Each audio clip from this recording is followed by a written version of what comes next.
नमस्कार। ज्योतिषीय श्रृंखला की इस कड़ी में आपका हार्दिक स्वागत है। ज्योतिष के द्वारा जातक में रोगों का निर्णय करने की जानकारी हम प्राप्त कर रहे हैं। उस क्रम में अभी हम नेत्र रोग के बारे में अध्ययन कर रहे हैं और नेत्र रोग के जो विभिन्न सूत्र हैं, ज्योतिषीय सूत्र, उनके बारे में जानकारी प्राप्त कर रहे हैं। आइए जानते हैं अब कुछ अन्य और ज्योतिषीय सूत्र जो जातक में नेत्र रोग उत्पन्न करने वाले होते हैं।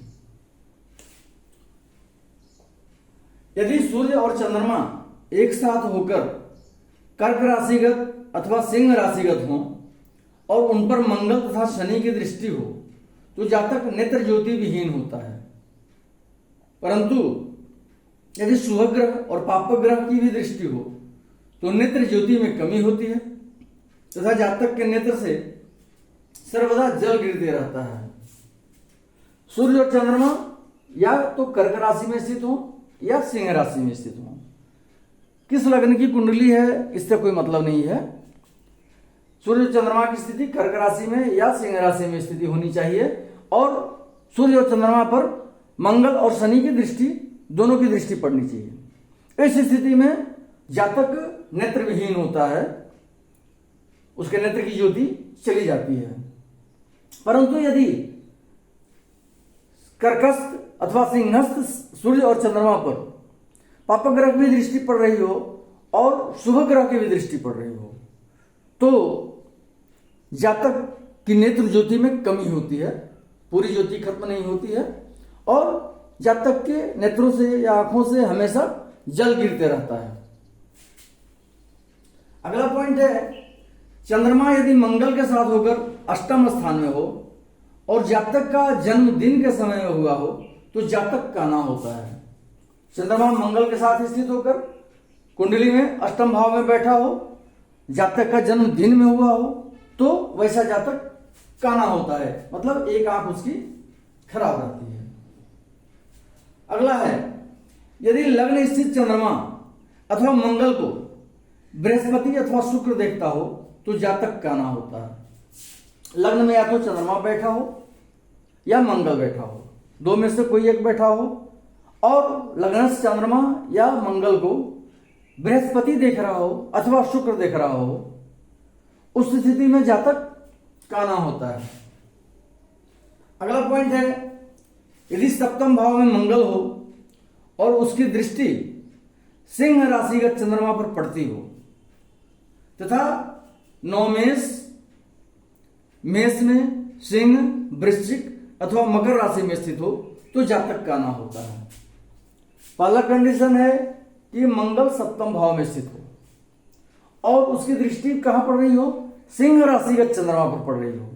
तो जब सप्तम में मंगल रहेगा तो उसकी या तो चतुर्थ दृष्टि होगी तो यहां पे सिंह राशि स्थित होगी और यहां पे सिंह राशि किस कंडीशन में स्थित होगी, जब वृश्चिक लग्न की कुंडली होगी अथवा सिंह राशि लग्न में होगी, सिंह लग्न की कुंडली होगी अथवा कर्क लग्न की कुंडली में सिंह राशि द्वितीय भाव में होगी तो सिंहस्थ चंद्रमा यहां पे बैठेगा और मंगल यहां से उस पर अपनी अष्टम दृष्टि डालेगा, चाहे जिस भी लग्न की कुंडली हो, लेकिन सप्तमस्थ मंगल की दृष्टि उस पर पड़ रही हो चंद्रमा पर। और नौमेष जो है वो मेष में, सिंह में, वृश्चिक में अथवा मकर राशि में स्थित हो, नौम भाव का स्वामी मेष राशि में स्थित हो, सिंह में हो, वृश्चिक में अथवा मकर में तो जातक काना होता है। यदि सप्तम भाव में मंगल बैठा हो और उसकी दृष्टि कर्क राशि सूर्य पर पड़ रही हो तथा नौमेष जो है वो मेष में, सिंह में, वृश्चिक अथवा मकर राशि में स्थित हो तो जातक काना होता है। वही पिछले वाले सूत्र की स्थिति है, लेकिन इसमें कर्क राशि में सूर्य की स्थिति बतला रही है। सप्तम में मंगल हो और कर्क राशि में स्थित सूर्य जो है, सूर्य पर मंगल की दृष्टि पड़ रही हो तो कर्क राशि में सूर्य जब रहेगा तो यदि मंगल की चतुर्थ दृष्टि पड़ेगी तो कर्क राशि यहां पे स्थित होगा तो ये तुला लग्न की कुंडली होगी तो कर्क राशि यहां पे होगी, या मिथुन लग्न की कुंडली हो तो कर्क राशि द्वितीय भाव में होगी, या फिर कर्क लग्न की कुंडली हो तो मंगल की 7वीं दृष्टि पड़ेगी उस पर।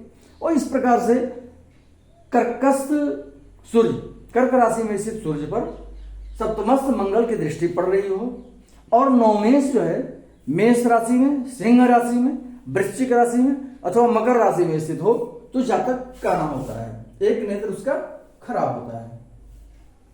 अगला पॉइंट है यदि सूर्य और चंद्रमा साथ होकर अथवा इनमें से कोई एक द्वादश भाव में स्थित हो तो नेत्र के लिए अरिष्टकर होता है। दोनों के एक साथ रहने से जातक अवश्य काना होता है, परंतु एक के रहने से यदि और किसी प्रकार के नेत्र रोग का योग बन रहा है तो जातक काना होता है। सूर्य और चंद्रमा एक साथ होकर के या कोई भी एक सूर्य अथवा चंद्रमा द्वादश भाव में बैठा हो तो इस स्थिति में वो जातक के नेत्र के लिए अरिष्टकर होता है। अब दोनों एक साथ अगर वहां पे बैठे हों द्वादश भाव में सूर्य और चंद्रमा तो जातक अवश्य काना होता है, परंतु यदि एक ही ग्रह अवस्थित हो वहां पे द्वादश भाव में सूर्य हो अथवा चंद्रमा हो और कुंडली में और किसी प्रकार का नेत्र रोग का योग बन रहा हो तो जातक काना होता है।